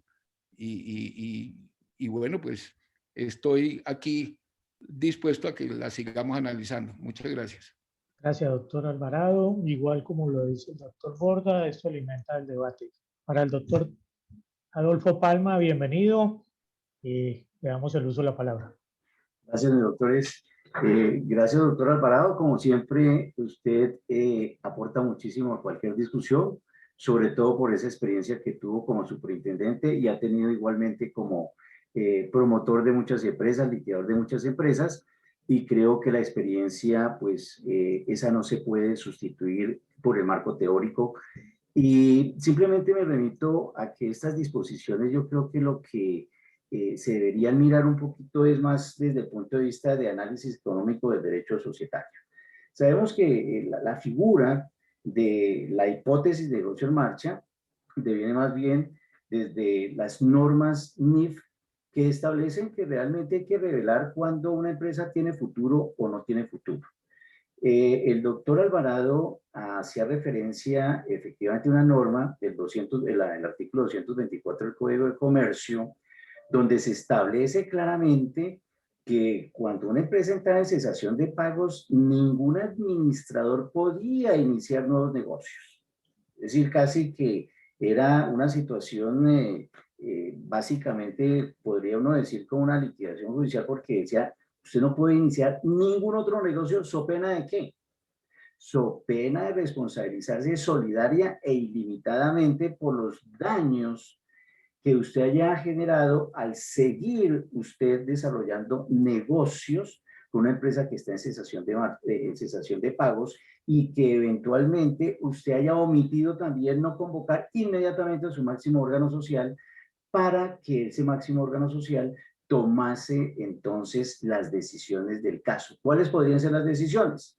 O tratamos de sacar a flote la empresa con el sinnúmero de figuras que conocemos nosotros, capitalizaciones de pasivos, capitalizaciones por parte de los socios, algún otro, digamos, nuevos inversionistas, etcétera, etcétera. Y a mí me parece que desde el punto de vista de análisis económico del derecho societario, hay que ser conscientes de lo siguiente. A veces las normas son demasiado permisivas. Y yo creo que para algunos de ustedes no es desconocido encontrar, por ejemplo, una sociedad con 2.000 millones de pesos de activos y 12.000 millones de pesos de pasivos. Y sin embargo, intentamos, no obstante que desde que entró en cesación de pagos encontramos empresas con 10, 15 procesos ejecutivos, además de eso, un sinnúmero de obligaciones todavía vencidas. Desde luego que la empresa hay que tratar que salvarla a toda costa, por lo que el mismo artículo primero de la ley 1116 señala, y lo que se ha hecho desde vieja data, que es que la sociedad comercial pues es una unidad, digamos, de riqueza y además de fuente de empleo, y eso hay que preservarlo. Pero es que también existen unos casos extremos, donde también se ha analizado que sobre todo las normas de insolvencia se han aprovechado simplemente es para dilatar una muerte anunciada. Entonces, como lo decían varios de los intervinientes, desde luego que estamos frente a una hipótesis. Pero a mí lo que me parece que es importante es obligar hoy en día a los administradores, que son los que conocen el día a día de una sociedad, si esa empresa tiene futuro o no tiene futuro. Así eventualmente, como lo decía bien el doctor Alvarado, hay muchas empresas que desde el punto de vista, digamos, de causal de liquidación por pérdida se han recuperado. Pero una cosa es tener una perspectiva de que la empresa sí pueda funcionar a futuro y otra bien distinta es que se utilice a veces la insolvencia para prorrogar, como le digo, empresas que uno ve que después de que se logra un acuerdo siguen incumpliendo hasta los gastos de administración porque realmente no tienen cómo seguir funcionando. Entonces, yo lo que analizo a partir de, digamos, esta norma, y habrá que ver su reglamentación, es que lo que se quiere es evitar desde ya y que sea una responsabilidad de los administradores que adopten las medidas y revelen si efectivamente esa empresa tiene o no tiene futuro por las circunstancias que están. Y ahí me vuelvo y repito, si bien el 224 no fue utilizado prácticamente por nadie, eso no quiere decir desde 1971 existía la responsabilidad solidaria y limitada de administradores por no convocar de inmediato a su máximo órgano social para que ese máximo órgano social adoptara las medidas tendientes a evitar realmente un estado de insolvencia. Entonces, yo pensaría que no podemos rasgarnos las vestiduras, sobre todo en el tema de la responsabilidad o de estas nuevas tendencias que nos ha traído, por ejemplo, las normas internacionales de información financiera, que es de donde viene básicamente la figura de la hipótesis de negocios en marcha. Entonces, tenemos que compaginar y aprender que las normas, digamos, del derecho societario no las podemos deslindar, aislarlas totalmente de un análisis económico que debe hacerse desde la sociedad desde un punto de vista contable y un punto de vista financiero. Entonces, en lo personal, he visto muchas sociedades, vuelvo y les digo, que a veces, hoy en día, en mi campo de asesor, he preferido decirles al máximo órgano social y a los administradores, es mejor que ustedes liquiden esta empresa desde allá y no desgastarse en un proceso de reorganización que no va a tener futuro, así se lo voten los acreedores. Y he visto más o menos en 2 o 3 casos, que digamos donde he asesorado, que ha sido de lejos. Mucho más es sincero y decirle, esta empresa realmente no es viable, váyase a una liquidación y más bien comience una nueva vida empresarial, cumpliendo eso sí, un marco ético empresarial y cumpliendo la ley y los estatutos. Porque desafortunadamente lo que sucede, no solamente en Colombia, sino en muchas legislaciones, es que a veces nos dedicamos al día a día operativo de la sociedad, pero nos olvidamos muchas veces de lo que es el cumplimiento de la ley y también de los estatutos. Yo a veces en mis temas académicos hablo con alumnos y le digo, mire, es que uno se sorprende eventualmente de que desde el punto de vista contable siempre se hablan de unas utilidades antes de impuestos y después utilidades después de impuestos. Y si se hicieran las provisiones reales para pagar impuestos, ninguna sociedad debería llegar eventualmente, por ejemplo, con deudas, por ejemplo, con el fisco, si es que se cumpliese la ley. Lo que pasa es que en Colombia, desafortunadamente, además, indudablemente que no hay que desconocerlos, todos los, digamos, los vaivenes que tiene el desarrollo del objeto social de una empresa, a veces es realmente los negocios los que llevan a un estado de decadencia en la empresa. También tengo que ser consciente que a veces los empresarios abusan y lo que pretenden es no cumplir la ley, no pagar obligaciones, llevarse a veces muchas de las utilidades a los bolsillos de los socios y desconocer fundamentalmente la ley. Como les digo, en mis clases muchas veces le digo a los alumnos que no es tan cierto eventualmente de que aquí no haya cómo perseguir a sociedades que se van a liquidación y que a veces lo único que hacen los abogados es decir, mire, mirando los activos, esto apenas tiene para la primera clase y eso solamente sería para los gastos de administración, usted ya perdió la platica. Porque yo soy de esos que digo, un momento, usted no perdió la platica, porque es que esa sociedad venía de tiempo atrás, 3, 4 años en una cesación de pagos y 3 o 4 años después es que mete insolvencia. ¿Y qué pasa con el artículo 224 que le dice que los administradores responden solidaria y ilimitadamente? Si la sociedad no tiene con qué responder, váyase, entonces váyase contra los administradores. Porque vuelvo y les digo, aquí hay que crear realmente una cultura, más allá de las normas frías, sino una cultura realmente de ética empresarial. Y hacia eso voy, por ejemplo, los códigos de ética que se firman los acuerdos, que a veces se incluyen de los acuerdos, pero por mera retórica. Y uno va y mira unas sociedades que están en el acuerdo de organización y lo que ve es que han incumplido totalmente esos códigos de ética. Entonces, finalizando simplemente, resumiendo, digo que no debemos regalar una vestidura por esta nueva, digamos, disposición de causal de disolución bajo la hipótesis de negocio en marcha, porque eso básicamente va de la mano un poco con las normas internacionales de contabilidad. Habrá que mirar la reglamentación que sobre el particular se deba expedir. Pero bueno, les digo, eso es, digamos, desde la hipótesis de negocio en marcha y respecto a la responsabilidad de los administradores, pues tampoco es una figura nueva. Ya existía desde el punto de vista de la cesación de pagos ese tipo de responsabilidad. Entonces, para mí no es nada nuevo, sino simplemente una compaginación que se está haciendo sobre las normas internacionales de información financiera con lo que se ve hoy en día el avance del derecho a nivel mundial. Muchas gracias. Gracias, doctor Adolfo. Está levantada la mano doctora Diana. Le uso la palabra.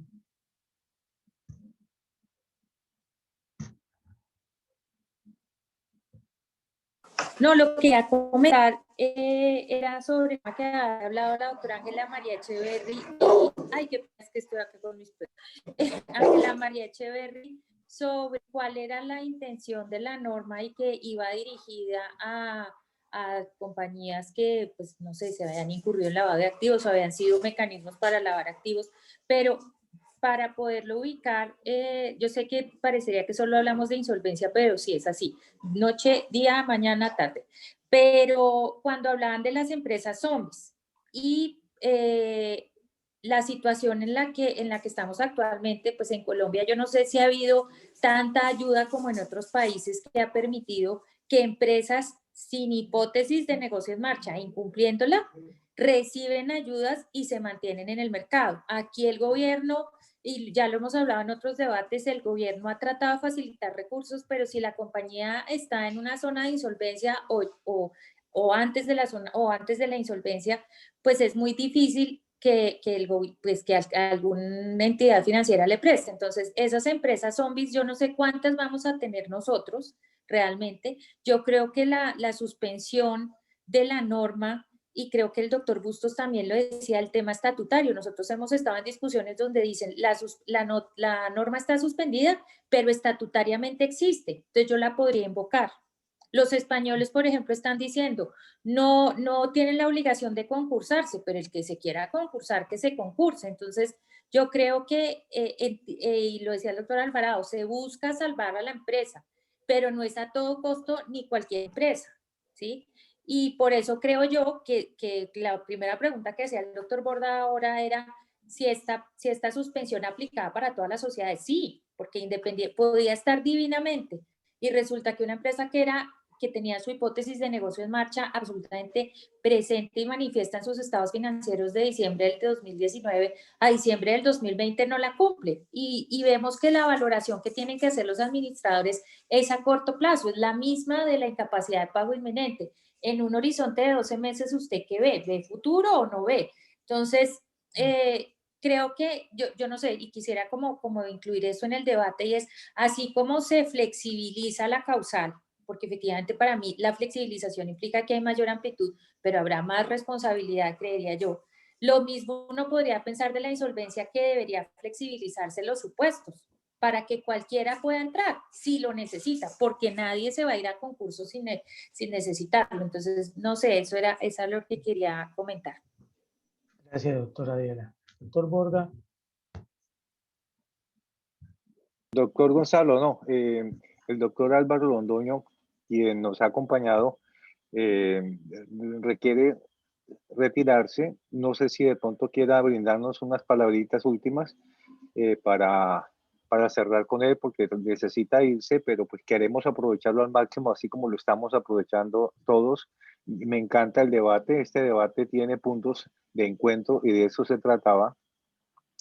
Pero pues estoy muy agradecido con todos que han participado, han hecho unos aportes muy valiosos. Doctor Álvaro, si quiere brindarnos unas palabritas de despedida para que vamos cerrando el tema, que ha sido bastante interesante. Habíamos prometido llevarlo hasta las 7 de la noche y queremos ser muy, muy estrictos con el compromiso. Doctor Álvaro, ¿se nos fue? No, ahí está cerrado el micrófono.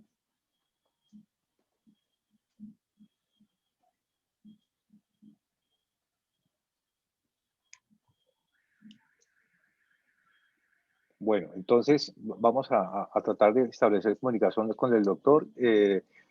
Pues por lo pronto les anticipo mis agradecimientos. Si alguien quiere, recuerden que la dinámica de este grupo es la participación de todos. Lo que pasa es que tenemos unos personajes tan valiosos, pues que nadie se atreve a participar, pero yo pensaría que muchos pueden hacerlo, muchos pueden aportar sus conceptos, sus conocimientos, para que vamos cerrando el debate, y si no, pues simplemente lo cerramos y nos vamos. O sea, lo que quiero significar es que esta charlita vamos a seguirlas haciendo. Estén pendientes del aviso, es con la colaboración de todos, no tiene ningún interés en particular de nadie, ni de un grupo, ni de una institución, ni de nadie. Somos solamente personas afectas a la concursalidad, que tenemos demasiadas dudas y hemos encontrado que a través de este chat despejamos, nos alimentamos, nos nutrimos y afrontamos de una mejor manera lo que se está viniendo encima, que es una crisis bastante sistémica y que tenemos una responsabilidad grande de afrontar. No sé si alguien más quiera participar, doctor González. El uso de la palabra la pide el doctor Martín. Bien, puede, doctor Martín. Gracias. No, pues yo sí. Se le cerró el micrófono, doctor Martín. Ya, ahí creo que ya. No, yo sí me atrevo a participar, digamos, a mí me gusta pues, dar la opinión y creo que lo importante es que uno pueda escuchar versiones de contrario y opiniones distintas para uno enriquecerse. Y yo me atrevo así, en medio de personas tan reconocidas, antes me parece chévere que me puedan corregir algunas cosas, pero yo tengo un tema y es que la responsabilidad de administradores y todo, pues, digamos, es algo que existe hace mucho tiempo y si no está, pues, uno igual, es la labor de uno buscar cómo proteger los intereses de quien lo contrata a uno, sea un acreedor de esa empresa o sea un socio. Pero sí me preocupa un poco que hay muchas, en Colombia, digamos, más del 85% del tejido empresarial está formado por micros y pequeñas empresas que son hechas con empresarios que, digamos, de alguna manera no hacen unos análisis tan profundos de manera financiera, no hacen este tipo no llegan a hacer locuración financiera y hacen, digamos, negocios que son simplemente financieramente buenos y llegan hasta ahí. Y ahí me preocupa mucho, no sé, digamos, cómo cuando se presente una situación con acreedor por una simple estructura de incumplimiento de obligaciones, se puedan derivar de eso una responsabilidad del administrador, porque claramente no va a poder demostrar que ha hecho un análisis tan concienzudo y tan formado como de pronto se pide en la norma, y vamos a tener una situación donde se van a activar unas responsabilidades de administradores y de pronto de accionistas que de por sí no son malas. Lo que quiero decir es que la configuración de este tipo de causales y las exigencias técnicas que esto obliga, pues claro, para empresas pequeñas y medianas que están asesoradas por los abogados que están aquí en este chat o que están en esta conferencia, o que tienen la capacidad de contratar asesores financieros, pues medianamente no van a tener ese problema porque tienen la capacidad de tener esas alertas, pero pueden verse empresas pequeñas y medianas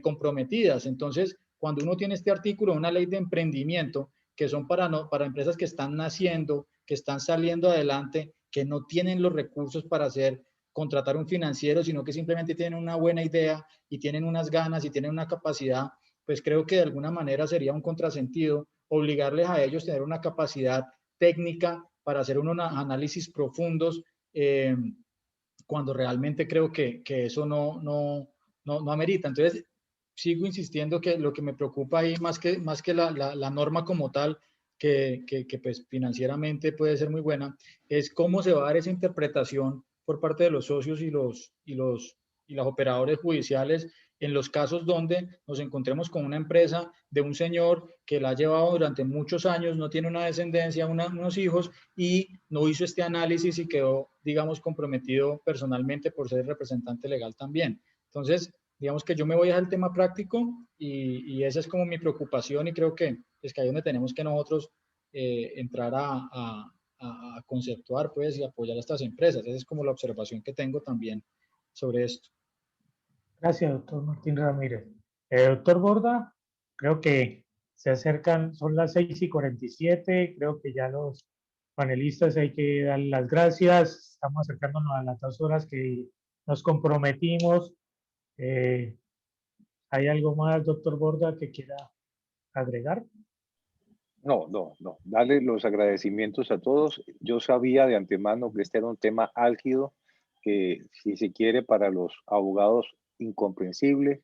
No sé si el doctor, no hemos escuchado el concepto técnico de un contador, que lo invité para que nos hiciera un esbozo sobre, desde el punto de vista contable, cuáles son las implicaciones, porque lo que yo le escuché, esto obedece a la norma NIF, pero el propósito de esa norma NIF era muy diferente al que se está tratando de utilizar. Es decir, es acoger unas normas de contabilidad que se están utilizando, se están modernizando, y simplemente aplicarlas un cambio de una cosa por otra es una cosa que yo no veo muy coherente. Estamos reemplazando una por otra y me parece que son dos situaciones muy distintas. Doctor Oscar, regálenos unos 2 minuticos y nos explica lo que usted me estaba explicando ahora, para que desde el punto de vista contable nos ilustre a todos, que casi todos somos abogados. Ok. ¿Sí me escuchan bien ahí? Sí, señor. Sí, señor. Muchas gracias. Primero que todo, pues, gracias por invitarme. Y con lo que respecto a que decía ahora el doctor Martín, ahora último, y varios han tocado el tema, pero muy someramente, yo quiero decirles con relación a eso, es que todo nace cuando se aparece las normas NIF. La verdad es que obedece a eso. Entonces, la Junta Central de Contadores en Colombia es la que hace la sugerencia a la Superintendencia de Sociedades para que Colombia se acoja a ese sistema de NIF. ¿Qué quiere decir eso? Que todos tengamos unas mismas cuentas y nos podamos dar cuenta que en qué momento yo puedo leer un balance de unos estados financieros en Colombia y lo pueda leer en Guatemala, en Perú. Entonces, ¿qué están buscando? Que la contabilidad en términos generales de los estados financieros sea unificada y podamos todos entenderla a cualquier país que vayamos y cualquier negociación que estemos. ¿Qué está buscando el mundo entero? Y en este caso entra Colombia. Colombia estamos atrasados en esa parte. El Perú por lo menos ya lleva 10 años con la NIF. Ecuador también. Estados Unidos pues ni se diga porque allá empezaron con Inglaterra. Entonces lleva más de 15 años. Nosotros estamos en pañales con esto. Entonces cuando llega y se monta todo el andamiaje de las NIF, hizo cambiar normas. Primero las normas contables y esta norma que ustedes están debatiendo hoy hace parte de eso porque ahí hablaban lo que ustedes ya conocen y lo han expresado muy bien, por lo que yo entiendo, es que las normas NIF pedían eso. Entonces, yo no puedo hacer por pérdidas, lo que estaba diciendo la norma antes, que una liquidación por pérdidas. Todas las normas NIF invitan a que usted se dé cuenta en qué estado está la empresa hoy. Ahora, el doctor Álvaro Londoño creo que fue el que nombró eso.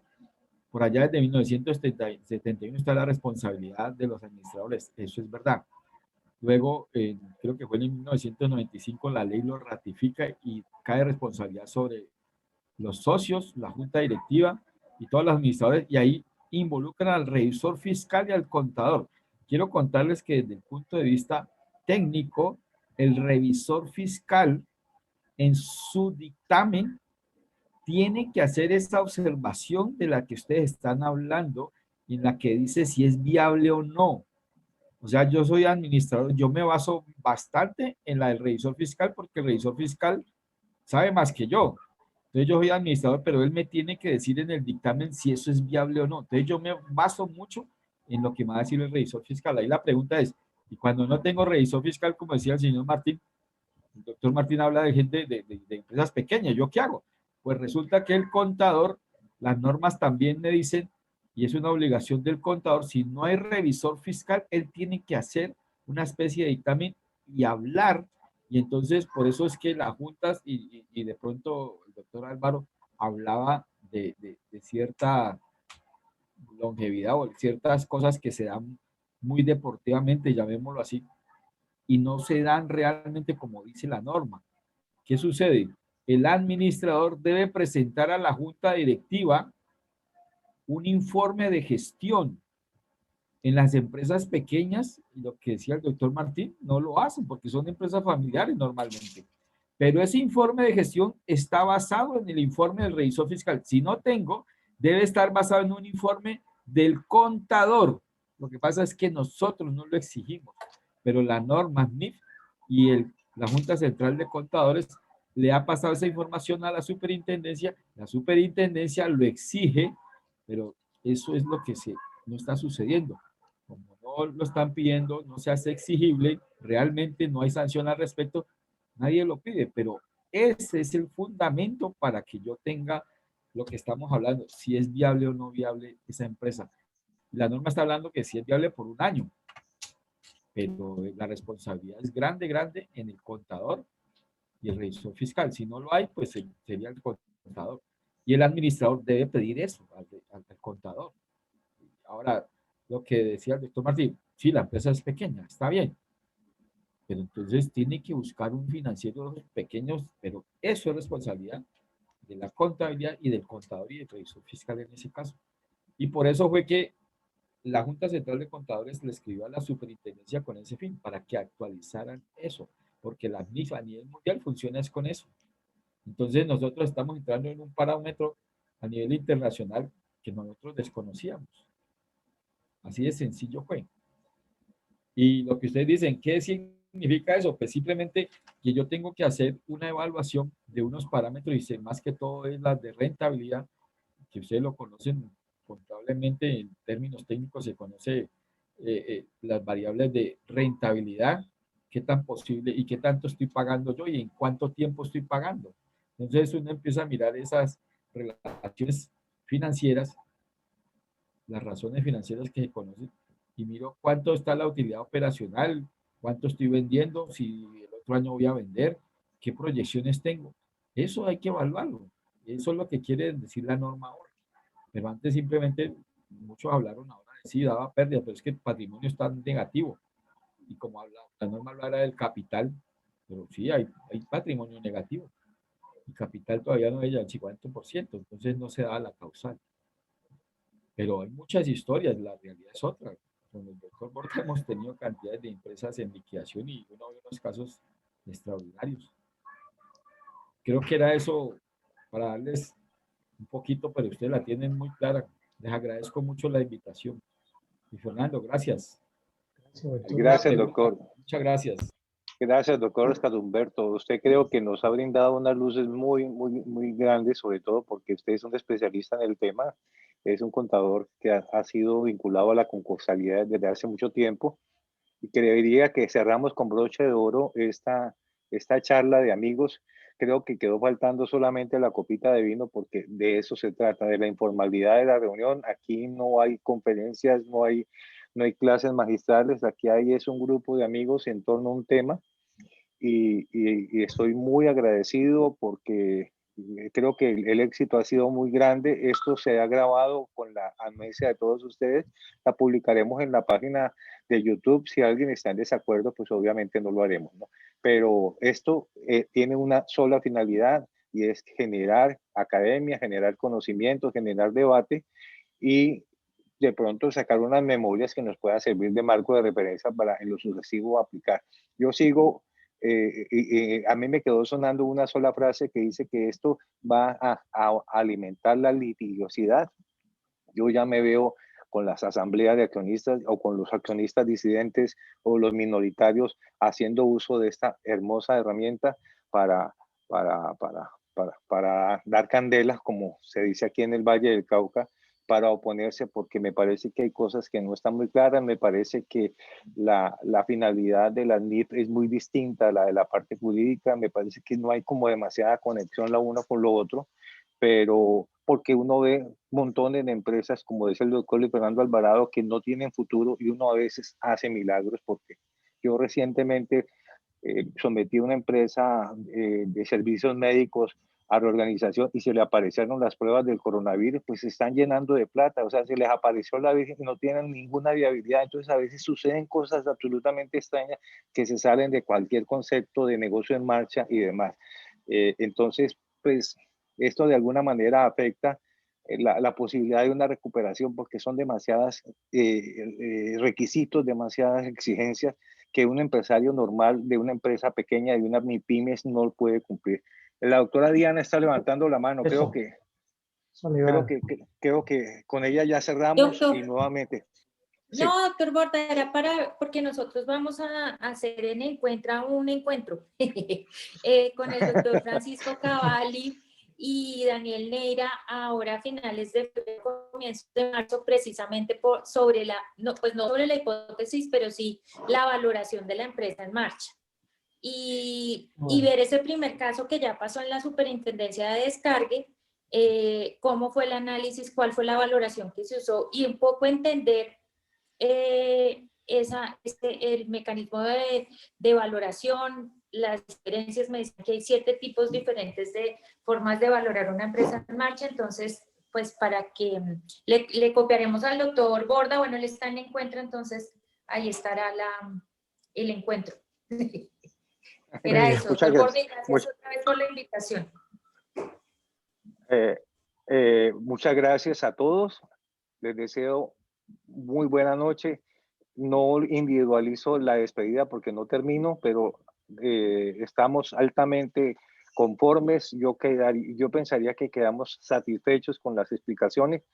No siempre tenemos que estar de acuerdo y creería que de alguna manera estuvimos de acuerdo en muchas cosas, por lo menos hicimos mucha claridad sobre la interpretación de esta norma, que era lo que buscábamos. Feliz noche y hasta pronto. Lo voy a seguir molestando porque estos debates son bastante agradables, me encantan. Gracias, doctor Borda. Luis Fernando, gracias. Doctor García, muchas Excelente. gracias. Doctor Borda. Un abrazo, Gracias. doctor Feliz noche. Felicitaciones. Adiós. Muchas gracias. Muchas gracias, Gracias, por la invitación. Buenas noches. Gracias, doctor Adolfo. Adiós, adiós y muchas gracias a todos. Gracias, doctor Adolfo. Gracias. Gracias, doctor Luis Fernando. Gracias, doctor Gonzalo. Gracias, doctora Samira. Gracias. Uy, es que son demasiados. Gracias. Gracias, doctor Luis Fernando. A ustedes. Dios los bendiga y nuevamente gracias por su atención y por su participación. Luis Fernando, felicitaciones. Muy buena la convocatoria, los exponentes. De verdad que te luciste. Sí, doctora. Tienes que seguir programando. Mil felicitaciones. Y como dijiste tú mismo, faltó la copa de vino. Sí, eso la verdad sí hace mucha falta. Reunión los viernes, por favor. Los viernes. Copa de vino. ¿Qué faltó? Bueno, muchas gracias a todos. ¿Qué le faltó a usted? Nada, no me faltó nada. Entonces. Oírlos ahí a todos delicioso. Gracias, doctora. Bueno, una feliz noche. Chao. Vea, Chao a todos. doctor Álvaro. Un abrazo. Doctor Álvaro.